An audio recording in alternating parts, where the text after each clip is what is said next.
बहुत समय पहले की बात है। पुराने चाइना के नॉर्थ प्रोविंस में 3 मंक रहते थे। उनका नाम किसी को भी नहीं पता था क्योंकि उन्होंने कभी अपने बारे में कुछ बताया ही नहीं। उन्होंने कभी किसी बात का जवाब नहीं दिया। चीन में बस उन्हें हंसते हुए भिक्षु के नाम से जाना जाता था। वे तीनों बस एक ही काम करते थे, एक गांव में प्रवेश करके बाजार के बीचों बीच खड़े होते और हंसना चालू कर देते थे। अपने पूरे मन से हंसते, अचानक लोगों का ध्यान उनकी तरफ खींचा चला आता और धीरे धीरे उनके चारों तरफ भीड़ इकट्ठा हो जाती।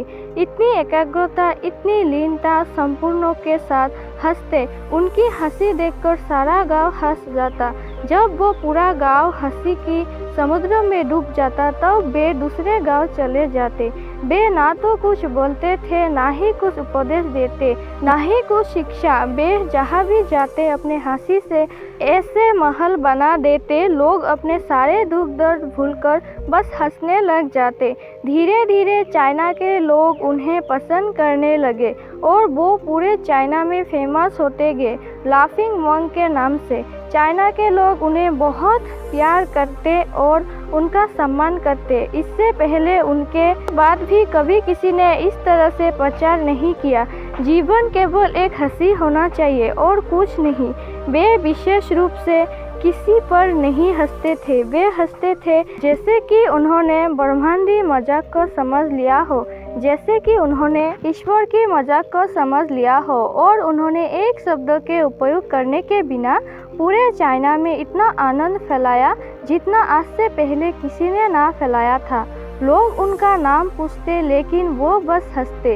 ये उनका नाम बन गया कि 3 हंसते हुए भिक्षु, 3 लाफिंग मंक्स। पूरे चाइना में घूम घूम कर लोगों को हंसाते हुए समय के साथ वे तीनों बूढ़े हो गए और एक रात जब वे एक गांव में ठहरे हुए थे, उन तीनों में से एक भिक्षु का मौत हो गई। पूरा गांव स्तब्ध रह गया।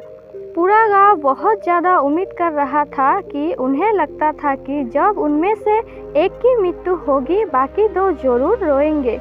ये देखने लायक होगा। उनके किसी ने भी इन लोगों को कभी रोते हुए नहीं देखा था। जब सुबह हुई पूरा गांव इकट्ठा हुआ, लेकिन दोनों भिक्षु तीसरे की लाश के पास खड़े होकर जोर जोर से हंस रहे थे।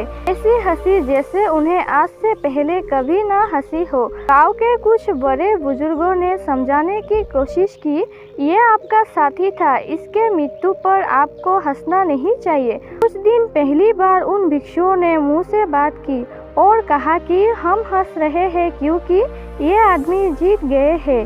हम हमेशा सोचते थे कि पहले कौन मरेगा, लेकिन इस आदमी ने पहले मरकर हमें हरा दिया। हम अपनी हार और इसकी जीत पर हंस रहे हैं। इसके अलावा कई वर्षों तक हमारा साथ रहा। हम एक साथ हंसे, हमने एक दूसरे की मौजूदगी, उपस्थिति का आनंद लिया।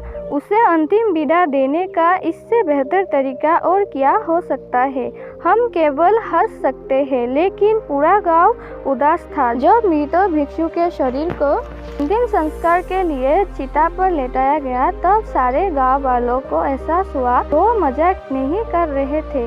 तीसरा जो मृत था वो भी हंस रहा था। चीन के ये प्रथा थी कि जब एक इंसान की मृत्यु हो जाती थी उसके पुराने कपड़े उतारकर उसे नहला धुलाकर उसे नए कपड़े पहना दिए जाते थे। लेकिन मरने से पहले उस भिक्षु से अपने कपड़े ना बदलने को कहा था। तीसरे भिक्षु ने कहा था, मुझे स्नान मत करवाना क्योंकि मैं अशुद्ध हुआ ही नहीं। मेरे जीवन में इतनी हंसी आई कि कोई अशुद्धता जमा ही नहीं हो सकती थी। मैंने कोई धूल जमा नहीं की है। हंसी हमेशा युवा और ताज़ा होती है, इसलिए मुझे नहलाकर मेरे कपड़े मत बदलना। जब वो तीसरी भिक्षु के शरीर पर आग लगाई गई तो गांव वालों को पता चली कि उस भिक्षु ने पहले से ही अपने कपड़े में कुछ पुराने चीनी पटाखे छुपा रखा था, जो आग लगने के बाद फटकर आसमान में रंग बिरंगे कलरों में फैल गई। और ये देखकर फिर से एक बार पूरा गांव जोर जोर से हंसने लगा। तो इस तरह से वो तीसरा मंक मरने के बाद भी सारे गांव वालों को हंसा गया। ये देखकर शेष दोनों भिक्षुओं ने कहा, चालाक आदमी, तुम मर चुके हो, लेकिन तुमने हमें एक बार फिर हरा दिया। तुम्हारे द्वारा गांव वालों के चेहरे पर पैदा की गई ये हंसी आखिरी हंसी थी। दोस्तों, इस वीडियो में बस इतना ही। मिलते हैं अगली वीडियो में। अपना ख्याल रखिएगा। धन्यवाद।